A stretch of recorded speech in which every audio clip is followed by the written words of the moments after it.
Welcome to Black Hole Spoiler.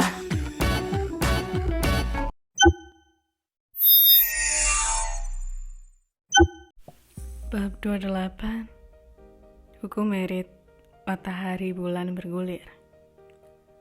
Perpustakaan Kitab Suci telah menyimpan panduan seni bela diri ini untuk waktu yang lama. Namun hanya saja di masa lalu, tidak banyak murid yang memilih untuk membaca panduan fana ini.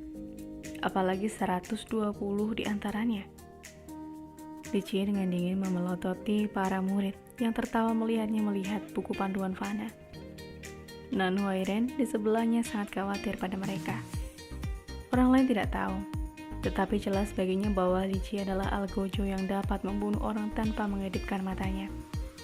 Bahkan, Du Yuanguang dan Su Lui terkalahkan di tempat. Murid-murid ini bukan apa-apa. Seorang murid generasi kedua dengan niat baik dengan spontan mengatakan, petunjuk seni bela diri ini hanya melihatnya untuk bersenang-senang. Kau harusnya tidak terlalu fokus pada panduan-panduan ini. Li Jie dengan hormat menjawab murid ini. Teknik pertamaku yang kulatih adalah pedang ganda tak terlihat. Itu hanya teknik bela diri biasa, tetapi kekuatannya cukup besar. Mungkin jika aku mempraktekkan semua panduan ini di sini, maka aku akan menjadi luar biasa hebat tanpa tanding di dunia ini. Murid niat baik menggelengkan kepalanya dan berkata dengan nada serius, seni bela diri hanyalah jalan samping. Jika kau ingin belajar, pilih satu atau dua saja. Memilih 100 pilihan adalah pemborosan energimu, dan itu akan memperlambat kultivasimu. Paman senior muda, dia tidak mau mendengarkan nasihat baikmu. Kau hanya harus mengabaikan dia. Jangan buang-buang nafasmu. Di mata orang lain, Li Jie terlihat sangat bodoh sekarang karena dia ingin berlatih teknik bela diri. Tentu saja, jika Li Jie dengan sengaja ingin membaca panduan ini, maka murid yang berniat baik itu tidak akan menghentikannya. Ketika Li Jie memberinya panduan kedua, murid ini menganggukkan kepalanya dan berkata, sekarang ini benar. Kau memilih panduan kultivasi yang layak. Bentuk ke-6 minor kunpeng. Bentuk ke-6 minor kunpeng adalah hukum yang tidak lengkap yang berasal dari hukum kaisar. 6 varian kunpeng. Jika kau berhasil mengembangkan teknik ini, maka mungkin di masa depan kau akan memiliki kesempatan untuk mempelajari 6 varian kunpeng. Itu akan membentuk fondasi dasar yang bagus. Setelah mendengar kata-kata ini, murid-murid lain menjadi iri dan cemburu. Ini adalah hukum kaisar. Bahkan jika itu hanya berisi yang tidak lengkap, efeknya masih lebih besar daripada hukum medik biasa.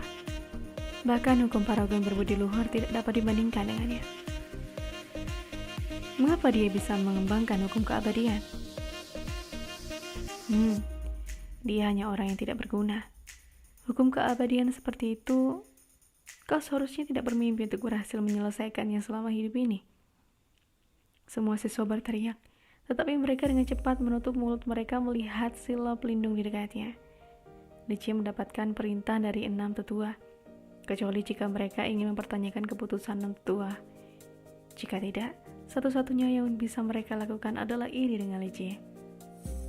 Li Jie mengeluarkan panduan terakhir. Panduan ini sangat kuno.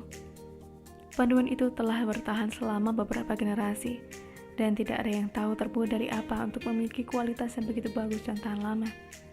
Panduan itu telah dibaca berkali-kali tanpa ada tanda-tanda kerusakan.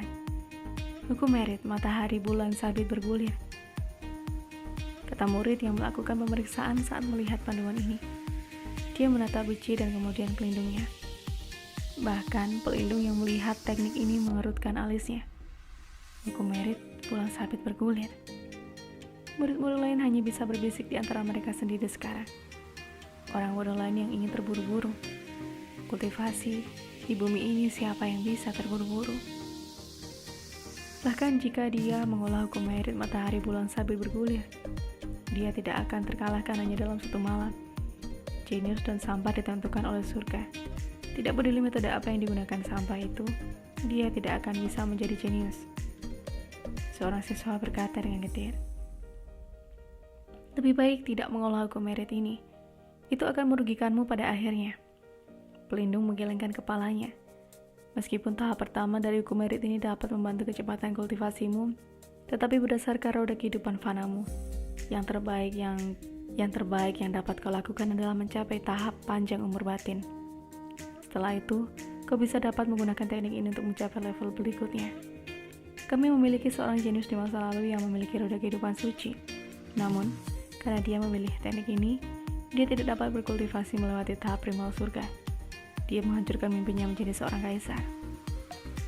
Matahari, bulan, sabit bergulir terkenal di sekte kuno rupa pembersihan. Karena para kultivator dengan cepat meningkatkan pada tahap pertama. Teknik itu menggunakan teknik darah seseorang untuk meningkatkan kecepatan kultivasi seseorang.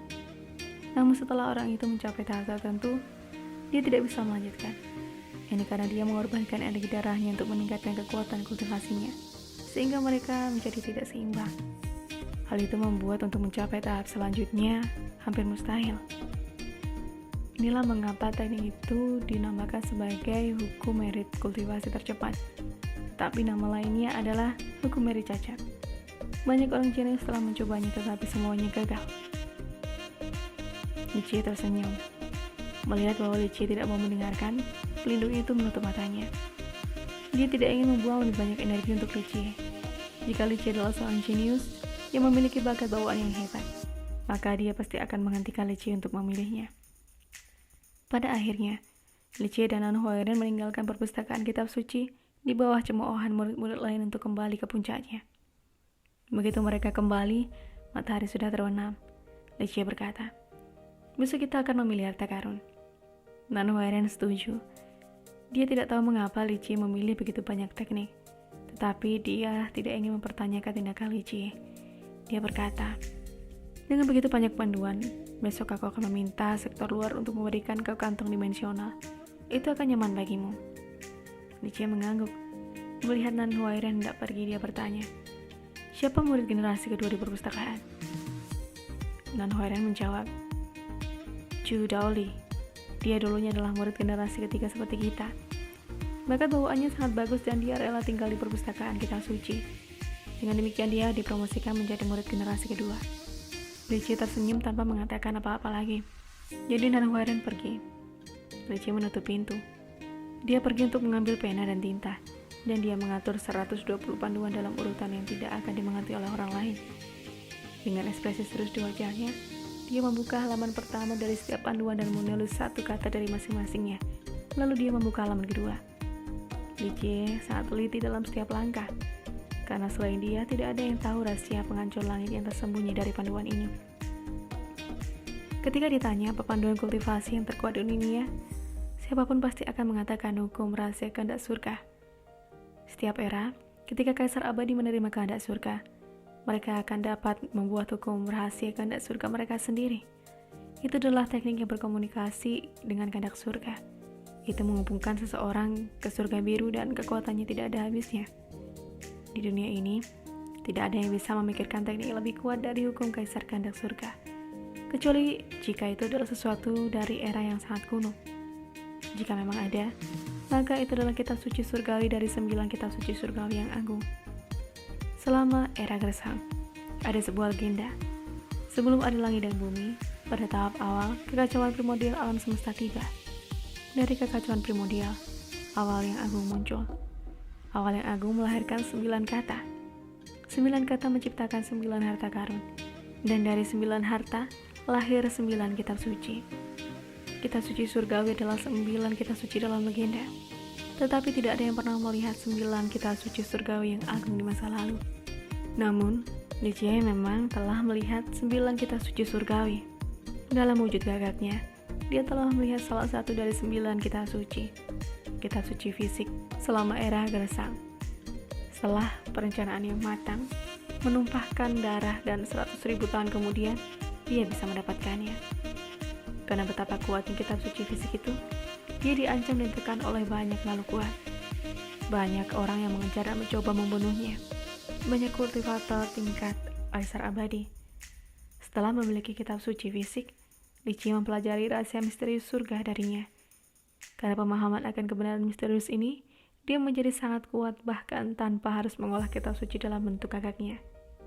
Melalui tulisan ini, banyak kaisar abadi seperti Tunri dan Bami, semuanya terkait dengannya. Tentu saja, Minran diberikan karena dia secara pribadi dipersiapkan oleh Li Jie.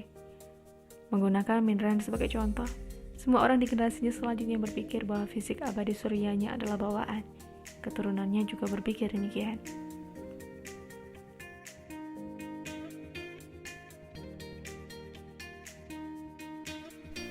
Sekian dulu untuk episode kali ini. Jika kalian suka dengan Emperor Domination, jangan lupa untuk subscribe channel ini dan tunggu kelanjutan ceritanya hanya di Black Hole Spoiler.